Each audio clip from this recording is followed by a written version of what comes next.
Ini kita nak baca surah Al-Kafirun juga. Apa cerita? Saya ambil gambar je Ustaz ni. Kita boleh ambil ya.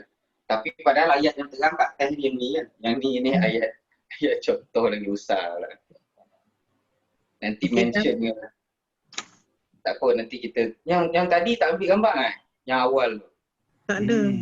Aduh, kita dah Lupa tulis. Ustaz. Kita tengok balik lah. Ada siapa yang buat nota? Tak ada Dia rajin buat nota ni Hajar Kasmah. Masa kelas tajwid Ustaz Najib pun dia buat. Qul huwallahu ahad itu. Qul huwallahu ahad tu macam sebab apa diturunkan surah Al-Ikhlas? Tak, sebab segerombolan orang Yahudi bertanyakan mengenai ciri-ciri Tuhan Muhammad. Macam mana bentuk keturunan kat mana datang dan sebagainya. Maka Al-Ikhlas diturunkan lah. Boleh? Ini kita akan baca surah Al-Kafirun pula. Boleh masuk ke? Belum boleh masuk ni? Boleh. Surah Al-Kawthar ke Al-Kafirun? Kafirun. Al-Kafirun. Baik, Al-Kafirun adalah surah yang ke-109. Tulis nota sikit. 109. Muqaddimah surah Al-Kafirun iaitu orang-orang kafir. Diturunkan di Mekah mengandungi 6 ayat. Wa ayatuha sittun. Ayatnya ada 6. Surah Al-Makkiyah, surah Makkiyah, surah yang ke-109. Baik, ada pun fadilat surah ni, pelengkaplah kita katakan. Berkata Ibnu Katsir dalam tafsirnya, iaitu dalam Sahih Muslim, diterima daripada Jabir bin Abdullah bahawa Rasulullah membaca surah Al-Kafirun dan Qul huwallahu ahad di dalam sembahyang sunat 2 rakaat sesudah tawaf. Kan bila kita dah tawaf, kita kena solat sunat dekat belakang tapak kaki Nabi Ibrahim ni kan. Maqam Nabi Ibrahim tu. Dekat situ tu kita boleh sembahyang sunat kat situ dan baca surah Al-Kafirun rakaat pertama, rakaat kedua adalah surah Al-Ikhlas. Boleh? Itu antara kelebihan dalam surah Al-Kafirun ni lah. Kemudian dalam Sahih Muslim juga daripada hadis Abi Hurairah, Rasulullah membaca surah ini dan Qul huwallahu ahad pada sembahyang 2 rakaat sunat fajar, iaitu sebelum sembahyang subuh. Yang tu antara solat sunat yang paling sekali afdal adalah solat sunat sebelum subuh. Boleh? Siapa dapat kesempatan boleh sembahyang sunat sebelum subuh. Solat yang sunat yang Nabi tak pernah tinggal ketika Nabi sedang musafir dan juga ketika Nabi sedang berada dekat rumah. Surah. Satu-satunya solat sunat yang Nabi tak pernah tinggal, solat sunat sebelum subuh. Surah Al-Kafirun juga Ustaz kan? Al-Kafirun rakaat pertama, Al-Ikhlas rakaat kedua. Demikian juga menurut sebuah hadis yang diriwayatkan oleh Imam Ahmad daripada Ibnu Umar bahawa Nabi membaca kedua surah ini 2 rakaat fajar dan 2 rakaat sesudah maghrib lebih daripada 20 kali. Nabi baca benda yang sama kan, lebih daripada 20 kali. Maknanya solat sunat fajar sebelum subuh dan 2 rakaat sesudah maghrib. Tambah satu lah lepas maghrib. Solat sunat lepas maghrib. Boleh? Kemudian ada lagi. Sebuah hadis diriwayatkan oleh Imam Ahmad daripada Farwah bin Naufal Asy-Syaja'i. Dia ini meminta petunjuk kepada Rasulullah apa yang baik dibaca sebelum tidur. Maka Nabi menasihatkan supaya setelah dia mulai berbaring, bacalah Qul ya ayyuhal kafirun, sebab dia adalah satu pernyataan diri sendiri bersih daripada syirik. Maknanya satu ikrar daripada diri kita yang bahawa kita ini bersih daripada perbuatan syirik. Dan kita jelaskan bahawa Qul ya ayyuhal kafirun sama dengan 1/4 daripada Al-Quran. Surah ini mengandungi larangan menyembah selain Allah mengandungi pokok akidah. Tu poin-poin dia lah. Yang pertama poin dia adalah larangan menyembah selain Allah. Poin pertama. Poin kedua mengandungi pokok akidah dan segala perbuatan hati. Maka ini adalah setali dengan Qul huwallahu ahad. Boleh?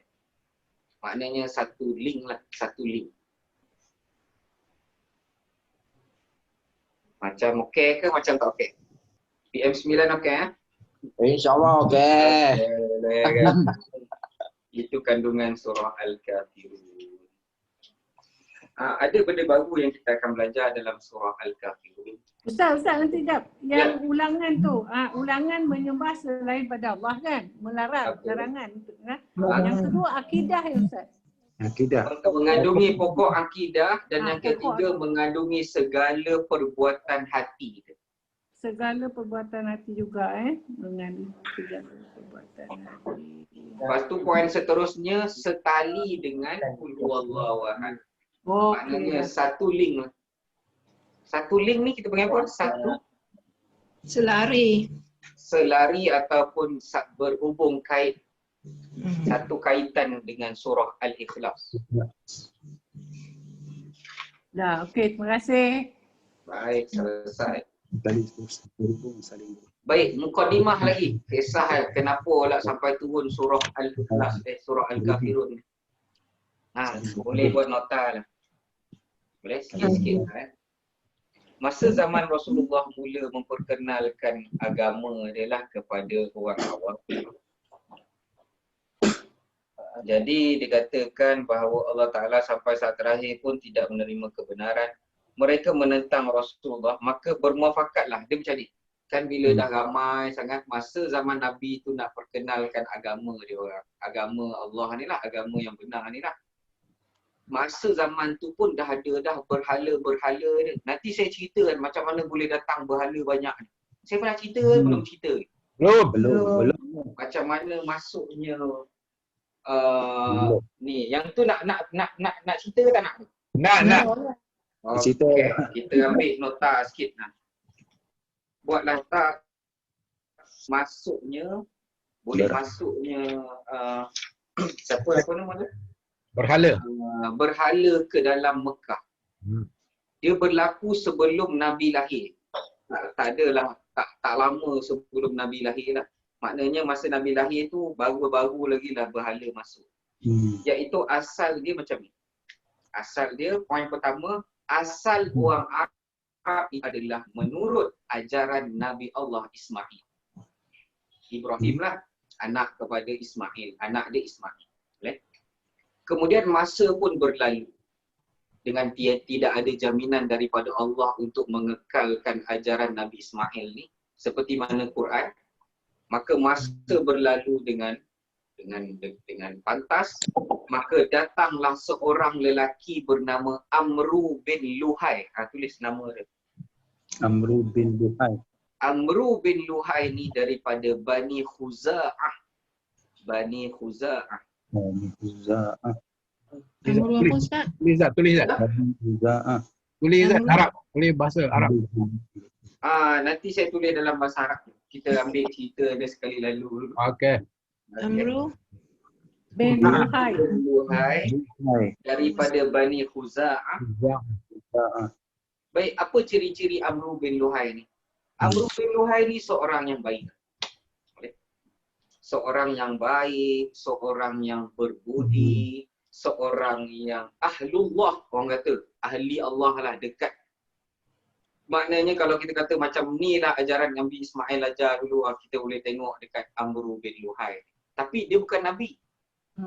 Dia tak dapat apa-apa wahyu lah. Orang elok, orang baik. Bayangkan kalau kita ada satu kampung kita tu, macam taman kita kan, adalah seorang baik. Kita pun tengok, dia ni bagus lah. Okey, baik. Maka suatu hari itu, Amru bin Luhai pergi ke Syam. Niaga. Maka dia pergi ke Syam, sama ada dia nak berniaga ke, dia travel dan sebagainya. Yang tu tidak ditulis lah. Maka dia masa tu yang dia travel ke Syam tu, yang dia nampak orang sembah berhala. Tu starting dia. Maka masa tu dia cakap, inilah ajaran Nabi Ismail. Dia kata macam tu. Ini sebab Syam memang tempat Nabi Ismail. Syam ni maknanya Jordan, masuk Palestin, masuk Syria. Yang tu antara adalah negara-negara Syam. Besarlah atas tu. Tapi negara-negara itulah yang terbitnya Nabi-Nabi sebelum ni. Nabi Ibrahim kat situ Palestin. Semua Nabi kat situ lah kebanyakannya. Dekat daripada Syam. Jadi bila nampak penyembahan berhala tu, Amr bin Luhai cakap, oh ini adalah agama Nabi Ismail yang sebenar-benarnya. Dia kata macam tu. Yang ni apa yang saya cakap ni ada dalam kitab Sirah Rahik Makhtub yang ditulis oleh Safiur Rahman Al-Mubarakfuri. Dia dah beritahu lah. Boleh?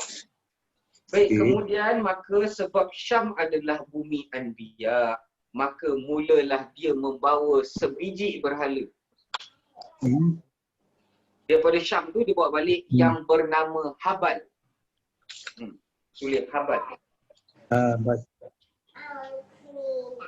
Lalu dia letak kat dalam Kaabah. Dia je. Letak apa? Yang ni patut saya pendekkan sikit lah. Maka orang pun tengok, itu dia tu kan dah baik tu. Dia takkanlah dah nak bohong kita. Ramai orang ikut dia. Disebabkan keasyikan dengan ramainya pengikut dia tu, maka dia mula diganggu oleh syaitan-syaitan yang ar-rajim ni lah. Boleh? Maka macam-macam lah dia mimpi, dan mimpi itu betul. Orang kata dia mimpi, dia didatangi jin bagi tahu dia dekat sana ada berhala lagi. Dekat sini ada berhala lama lagi, baik kau pergi sana. Dan dia pergi dan dia jumpa berhala tu. Dia bawa balik pula berhala.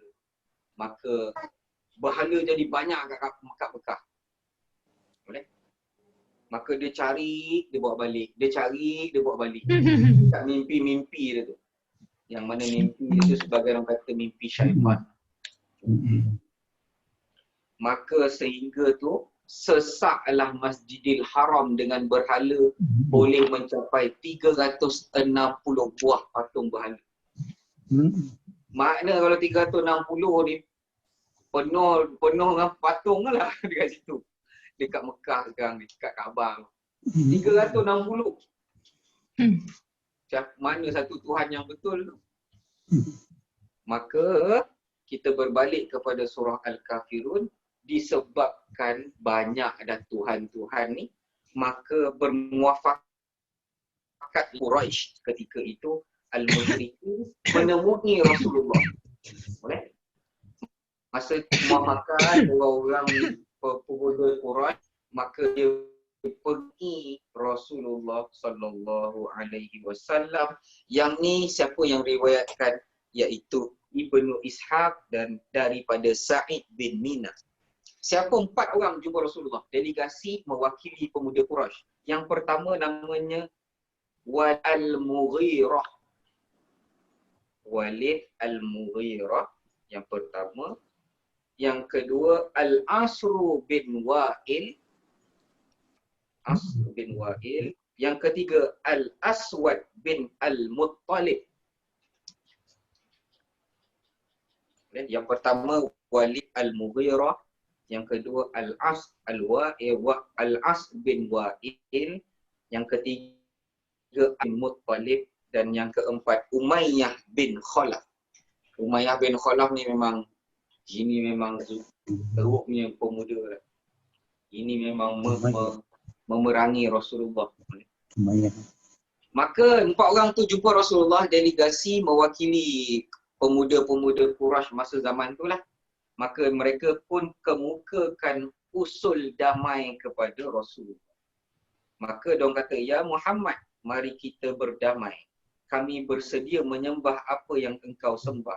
Tetapi engkau pun hendaknya bersedia pula menyembah apa yang kami sembah. Dan di dalam segala urusan negeri kita, engkau pun turut serta bersama kami. Kalau seruan yang engkau bawa ini memang ada baiknya daripada apa yang kami ada, supaya dapatlah kami merasakannya dengan engkau.